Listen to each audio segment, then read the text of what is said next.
అందరికీ నమస్తే. శంకర విజయం ద్వితీయ అధ్యాయం 3వ భాగంలోకి స్వాగతం. ఈ భాగంలో ఆర్యాంబ మరియు శివగురుల వైభవమైన వివాహం, గృహస్థాశ్రమ ప్రవేశం మరియు వారి ధర్మచర్యలపై చర్చిస్తాము.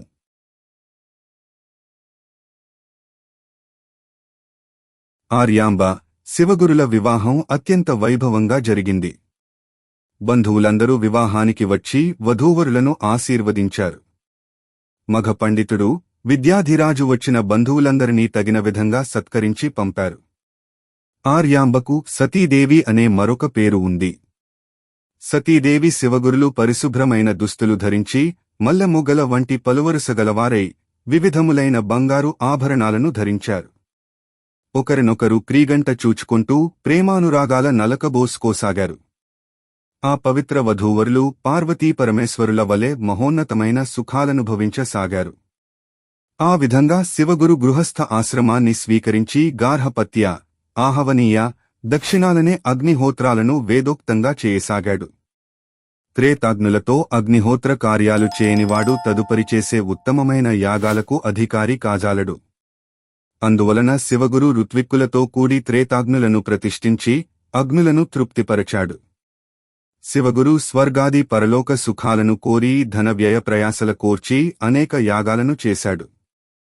అతడు ప్రతిదినం చేసే యాగాలు, అందు దేవతలకిచ్చే హవిస్సుల వలన దేవతలు అమృతపాన రుచినే మరిచారని జనులు చెప్పుకోసాగారు.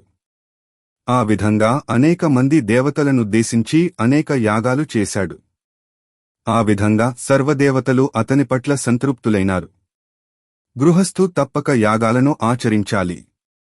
శివగురు దేవతలనేగాక పిండ ప్రదానాలచే పితృదేవతలను, అన్నదానంచే మానవులను ఎటువంటి కొరత లేకుండా సంతృప్తిపరచసాగాడు. అతడి వద్ద తరగని విద్యాధనముండటంచేత ఎల్లప్పుడూ పండితుల మధ్య కొలువై ఉంటూ వారికి జ్ఞానదానం చేసేవాడు. ఆ విధంగా అందరి మనోరథాలను తీర్చుతూ శివగురు నడయాడే కల్పవృక్షంగా ప్రసిద్ధి చెందాడు. పరోపకారం చేయటం ఆయనకు నిత్యవ్రతమైనది. నిత్యం వేదాధ్యయనం చేస్తూ శృతి స్మృతులందు విధించిన కర్మలన్నీ యథావిధిగా చేస్తుండటంచేత అంతరంగం పరిశుద్ధమై ఉంది. ఇది ఒకనాటి మాట కాదు. అనేక సంవత్సరాలు గడచిపోయాయి. శివగురు సౌందర్యాన మన్మథాకారుడై ఓర్పునందు భూదేవిని పోలి ఉన్నాడు. విద్యలయందు బృహస్పతికి సమానుడై ఉన్నాడు. కుబేరుణ్ణి పోలిన ధనవంతుడైనా ఒకంతకూడా గర్వం లేక అందరితోనూ వినమ్రుడై ప్రవర్తించేవాడు. గర్వకారణాలైన రూపం, ధనం, విద్య పరిపూర్ణంగా కలిగి ఉన్న శివగురునిలో ఆవగింజంత అహంకారమైనా కనిపించేది కాదు. అటువంటి శివగురుకు వయస్సు మీరిపోతున్నా సంతాన భాగ్యం కలుగలేదు.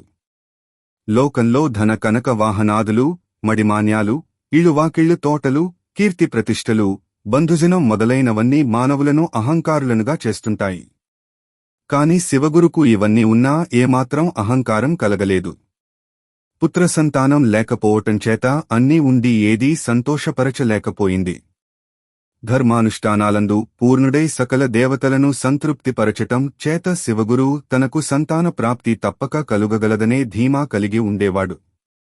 శివగురు భార్య ఆర్యాంబతో, సాధ్వి, సంతానం కోరి మనం చేయదగిన కార్యాలన్నీ చేశాము.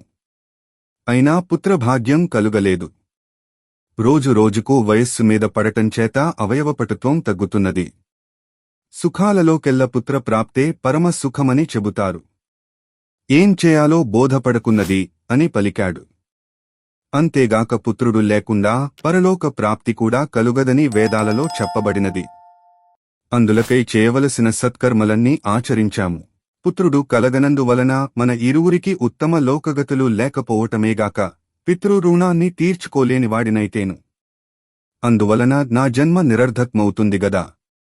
మంగళవతి, సంతానం లేని మనలనెవ్వరూ తలుచుకోరు. పిల్లలు, మనుమలు, మునిమనుమలతో వంశం ఈ విధంగా వృద్ధి చెందితే మన తర్వాతి సంతతి మనలను స్మరిస్తుంది. వంశం కూడా వృద్ధి చెందుతుంది. అట్లాగే చిగురించి ఫలపుష్పాలతో సమృద్ధిగా ఉన్న వృక్షాన్ని ఆదరిస్తారు.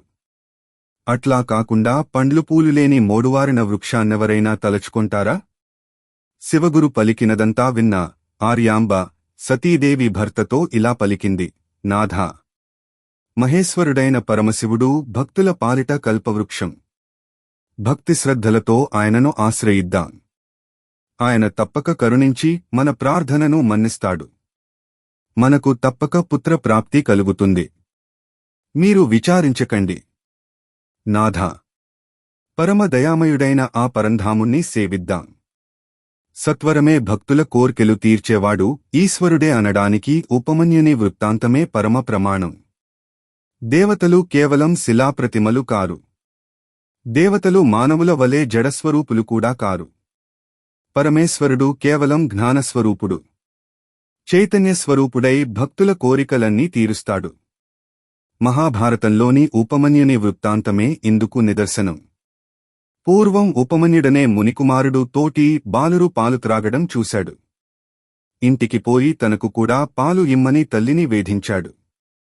అంతటా ఆ మునిపత్ని పిండిని నీటిలో కలిపి అవే పాలని త్రాగించింది. అవే పాలని తలచి తోటి బాలురతో తాను కూడా పాలు త్రాగానని చెప్పాడు. అందులకా బాలురు, నువ్వు త్రాగింది పాలు కాదు, నీరు కలిపిన పిండి అని పరిహసించారు. ఆ బాలుడు ఇంటికి పోయి తల్లి నడుగగా ఆమె తమ దారిద్ర్యాన్ని గూర్చి తెలిపింది. అప్పుడా బాలుడు తల్లి ద్వారా ఈశ్వరుణ్ణి ఆరాధిస్తే సకలం చేకూరుతుందని తెలుసుకున్నాడు. తరువాత మహేశ్వరుణ్ణి ఉపాసించి ఆయనను మెప్పించి క్షీరసముద్రానికే అధిపతి అయ్యాడు. ఈ విధంగా సతీదేవి శివగురునికి ధైర్యం చెప్పి మహేశ్వరుణ్ణి గూర్చి తపస్సు చేయమని చెప్పింది. తరువాత భార్య పలుకులకు సానుకూలంగా స్పందించినవాడే శివగురు పుత్రుణ్ణి పొందడానికై అర్ధనారీశ్వరుడైన పరమశివుణ్ణి భక్తిభావంతో వినమ్రుడై ప్రసన్నుణ్ణి గావించుకోవాలని తలచాడు.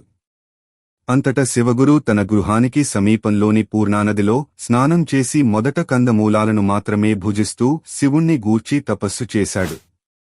తరువాత కొన్ని దినాలకు నీరు త్రాగడం కూడా మాని కేవలం గాలిని మాత్రమే భక్షిస్తూ మనస్సును మహేశ్వరుని పాదాల చెంత ఉంచి ధ్యానం చేస్తూ తపస్సును తీవ్రతరం గావించాడు.